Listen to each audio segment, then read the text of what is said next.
Bonjour, je suis avec Émeric Navez, donc mon adjoint au sport. Et nous sommes devant la piscine de Lascours pour vous expliquer ce qui a conduit à sa fermeture. Depuis quelque temps, on entend beaucoup de choses sur la piscine. Un candidat revenu du passé parle de fermeture brutale, de décision idéologique. Il parle de vérité. La vérité, elle existe, mais on ne la construit pas tout seul. Surtout quand on a été maire pendant presque 20 ans et que le sort de cette piscine s'est joué pendant vos mandats. La vérité, elle est écrite dans des documents publics. Nous vous proposons des dates, des faits et des responsabilités qu'un élu qui se respecte doit assumer devant les habitants. La piscine est construite en 1987. Elle fait le bonheur de nombreux habitants, bien au-delà de la commune. Mais une piscine exige un entretien constant et des investissements lourds.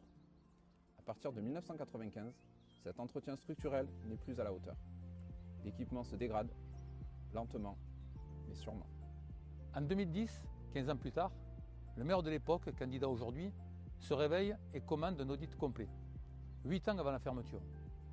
Ce rapport mentionne des installations vieillissantes, un système de traitement d'air défaillant, une déshumidification insuffisante, des consommations énergétiques anormalement élevées, des équipements en fin de cycle, de nombreuses fuites dans les galeries techniques avec la perte de plus de 50 mètres cubes d'eau chauffée et chlorée par jour qui abîme la structure.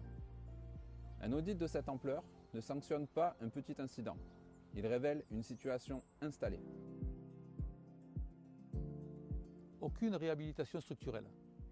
Un audit sert à anticiper. Ne pas agir après un tel diagnostic, c'est laisser le problème s'aggraver. En 2010, la piscine est déjà condamnée à moyen terme. Le maire de l'époque le sait, mais ne bouge pas. En 2016, la Chambre régionale des comptes enfonce le clou. Elle examine l'exercice de 2011 et les suivants. On sait que ça date de bien avant. Et elle précise que l'ancien maire candidat a été entendu dans le cadre du contrôle.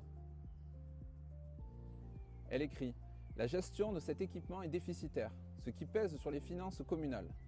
La Chambre invite la commune à engager une réflexion sur son avenir. Ce n'est pas un opposant politique, c'est une juridiction indépendante. Nous l'avons vu dans une autre vidéo, les finances étaient au plus bas et la Chambre régionale des comptes le signale également.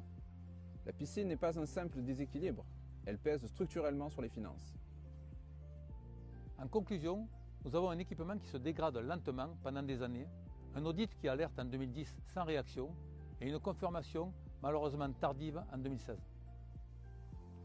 Les alertes existaient, les responsabilités aussi. La suite se joue en septembre 2018 et on vous en parle dans la deuxième partie.